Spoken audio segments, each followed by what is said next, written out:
Hello friends, good evening to all of you. आप सभी का स्वागत है आपके अपने यूट्यूब चैनल डीएस क्लासेज पे।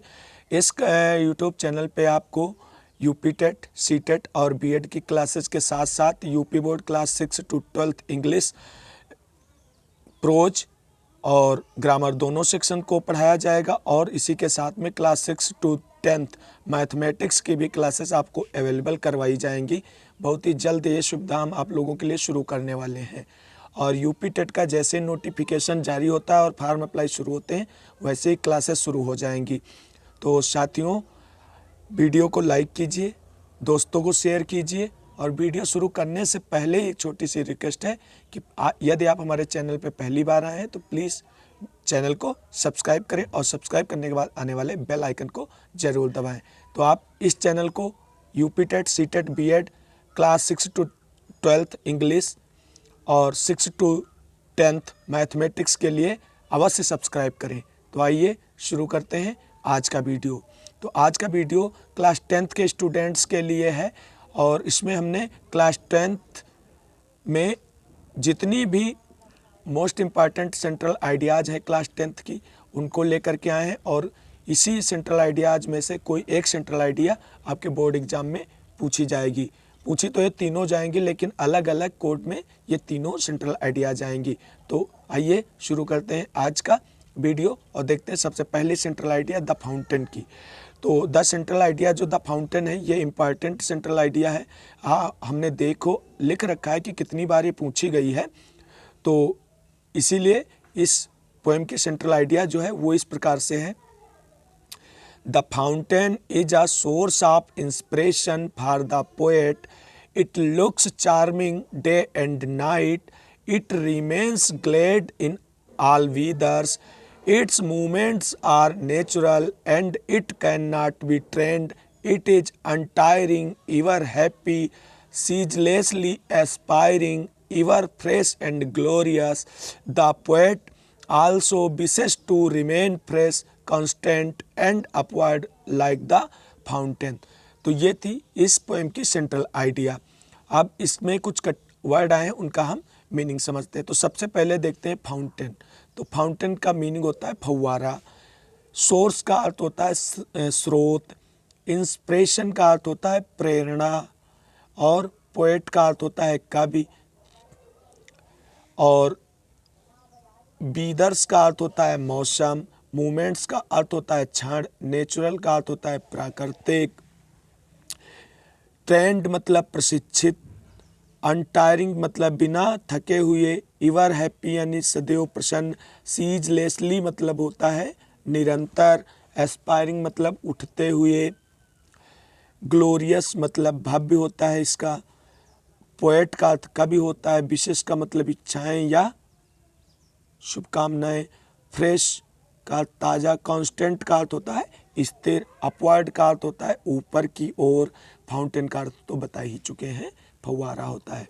तो ये द फाउंटेन की सेंट्रल आइडिया थी। आप सभी लोग इसको अच्छे से याद कर लें। तो आइए अब आगे देखते हैं पोएम नंबर 2 की सेंट्रल आइडिया, जिसका नाम है द साम ऑफ लाइफ। कौन सी 2 नंबर की पोएम है? The psalm of life. तो ये भी सेंट्रल आइडिया इंपॉर्टेंट है और पूछी गई है 9, 11, 12, 13, 14, 15, 16, 17, 18, 19 और 20 के MH कोड में पूछी गई। ML और MN ये 3 जगह पूछी गई। तो जहाँ ये पेपर लास्ट ईयर था वहाँ इस बार ये नहीं पूछी जाएगी। तो आइए द साम ऑफ लाइफ की सेंट्रल आइडिया को देखते हैं। तो ये है छोटी सी सेंट्रल आइडिया हमने बना रखी। The poet H.W. Longfellow imparts a high moral in this poem. He says that life is a reality and should be taken quite seriously. Life is full of struggle and difficulties and is like a battlefield.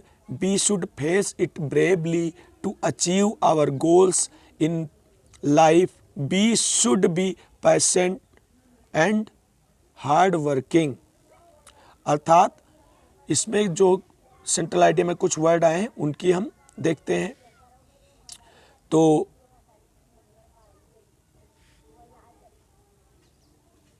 देख लेते हैं। Reality का अर्थ होता है वास्तविक।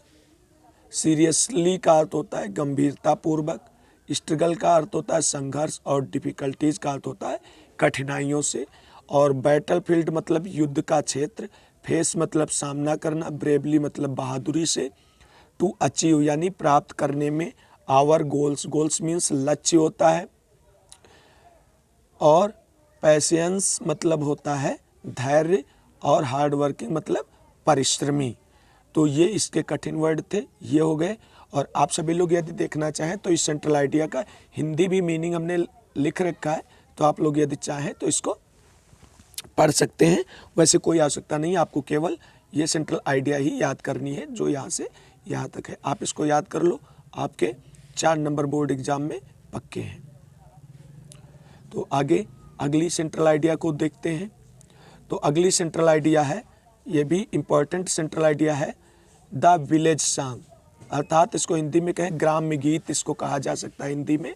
और ये भी इम्पॉर्टेंट है। वैसे क्लास 10th के इंग्लिश पोएट्री सिलेबस में 4 पोएम्स निर्धारित हैं, लेकिन इस बार कोविड-19 की वजह से एक पोएम को कम कर दिया गया है। तो इस जो 3 पोएम्स हैं, इन तीनों पोएम्स की सेंट्रल आइडिया को हमने इस वीडियो में इंक्लूड किया है। तो आइए इस पोएम की भी सेंट्रल आइडिया देखते हैं। और इस बार ये पोएम यानी इस पोएम की सेंट्रल आइडिया ज़्यादा इंपॉर्टेंस हो जाती है, क्योंकि एक लेसन कम कर दिया गया है, यानी एक पोएम जो है वो कम कर दी गई। तो आइए ये सेंट्रल आइडिया को देखते हैं। The theme of the poem is a comparison between the world of human beings that abounds in material pleasures and the world of nature that is contrary to it. The mother represents the material world. She recounts some of the features of this human's material world like jewelry, marriage, bridal songs, cradle songs, scented leisure. It implies marriage, birth of children and honeymoon.